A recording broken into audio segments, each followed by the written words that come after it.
అసెంబ్లీకి రావాలి అంటే మాది ప్రధాన ప్రతిపక్షం, 40% ఓట్లతో ప్రతిపక్షం. అసెంబ్లీలో ఉన్నది రెండే పక్షాలు, ఒకటి పాలకపక్షం, రెండు ప్రతిపక్షం. మూడో పార్టీ లేదు. ఆటోమేటిక్గా ఆ స్టేటస్ ఇవ్వాలి ప్రతిపక్ష హోదా. ఎందుకు ఇవ్వట్లేదు? ఎక్కడుంది చెప్పమనండి. అందుకే మేము చెప్తాను. డిస్క్వాలిఫై చేయాలి అనేది స్పీకర్ కూడా ఈ రోజు ప్రకటించారు. సార్, స్పీకర్ గారు ఎన్నిసార్లు చెప్పారు, మేము ఎన్నిసార్లు చెప్పాం. చేయమని డిస్క్వాలిఫికేషన్ చేయమనండి. అది చట్టంలో ఉంటే, పరిధిలో ఉంటే, ఆయన పరిధిలో ఉంటే చేయమనండి. మేము తయారుగా ఉన్నాం. వైఎస్ఆర్సీ పార్టీ ఇలాంటి బెదిరింపులకి ఎదిరింపులకి పోదు. చేయమనండి డిస్క్వాలిఫికేషన్.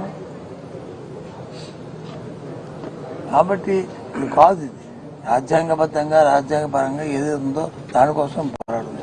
నన్ను చూసామండి, నన్ను డేసి శాంతి ర్యాలీ చేస్తున్నాము. ఎందుకంటే పోలీసులతో కొంతమంది ఎన్ని కేసులు పెట్టారండి?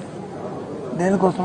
మేము చట్టాన్ని చేతి తెచ్చుకున్నామా, లేదా ఎక్కడైనా వైలెన్స్ చేసామా? చెప్పండి.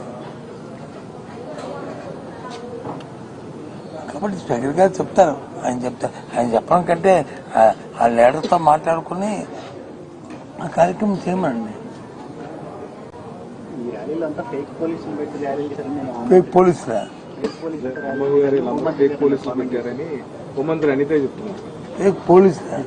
ఉంటారండి. ఫేక్ పోలీసు, నకిలీ పోలీసు. మీ ర్యాలీలో నకిలీ పోలీసు మీరు ప్రభుత్వం నాకు అర్థం అవ్వలేదు. నకిలీ పోలీసు అంటే అంటే డ్రెస్ నుంచి అమ్మే మీరే డ్రెస్ ఇచ్చి హంగామా చేయించారు. పోవాలండి.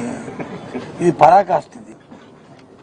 ఇది పరాకాష్ట. నిజంగా కానీ ప్రభుత్వంలో ఉన్న మంత్రులు కానీ మాట్లాడితే, హోంమంత్రి కానీ ఇంకో మంత్రి కానీ ఇంకో మంత్రి కానీ మీరు చెప్పిన భాష కానీ మాట్లాడితే ఇది పరాకాష్ట. గవర్నమెంట్ చేతులు ముందు కూర్చుందా? నవ్విపోతారు.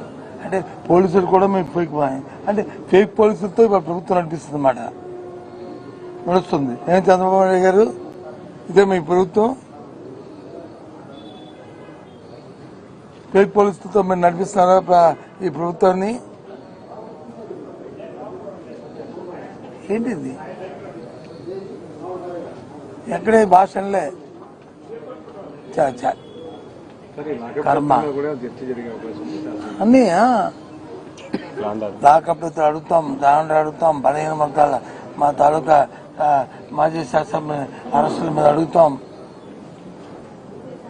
అన్ని కార్యక్రమాల మీద శాసన మండలిలో నిర్ణయిస్తాం.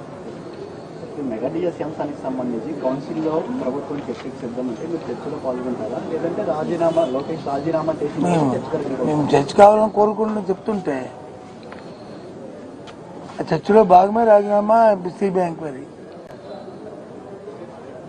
మేము మసవాలు చూపెడతాం, కాగితాలు చూపెడతాం, జీవోలు చూపెడతాం, జరిగిన వీడియో కాన్ఫరెన్స్, టెలి కాన్ఫరెన్స్ చూపెడతాం. ఈ విధంగా సరే ఎవరైనా సరే ఓకే డిఎస్సీ జరుగుతుంది, ఫోన్లో వచ్చి బేరాసారా చేస్తారు. సో సరే, వాళ్ళు ఎవరు సంబంధం లేని మనుషులు, వాళ్ళు మీకు కేసు పెట్టారు కదా. ఎక్కడ పెట్టారు? వాళ్ళ మనుషులు అయితే మానేస్తారా? అందరూ వాళ్ళ మనుషులే కదా.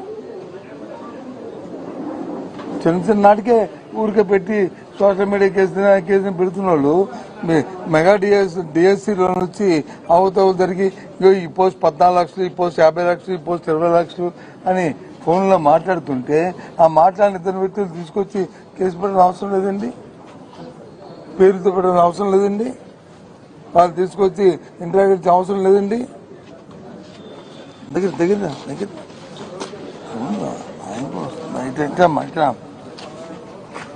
లేదండి. ఎందుకు చేయట్లేదు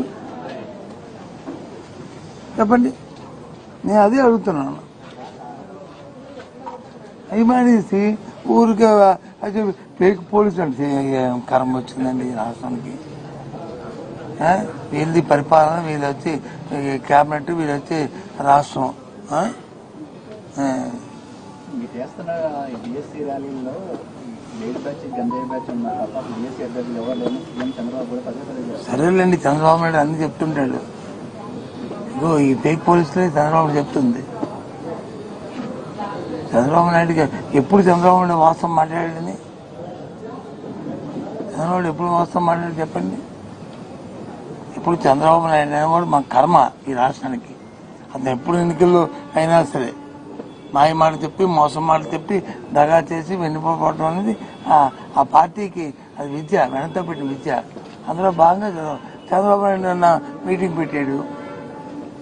మీటింగ్లో ఉన్న ప్రజా సమస్య కానీ లేకపోతే ఎందుకు పెట్టామో దాని మీద సమస్య కానీ మాట్లాడండి. ఎంతసేపు మా పార్టీ మీద, మా నాయకుడి మీద, మా మీద ఆడిపోసుకోవడం అంటే ఇదేనా? అంటే ఏ స్థాయిలో ముఖ్యమంత్రి ఆలోచన చేస్తాడో మీరు ఆలోచించండి. ఏ రకంగా ఉందో ఇవాళ రాష్ట్రంలో పరిస్థితి. అయిపోయాయి.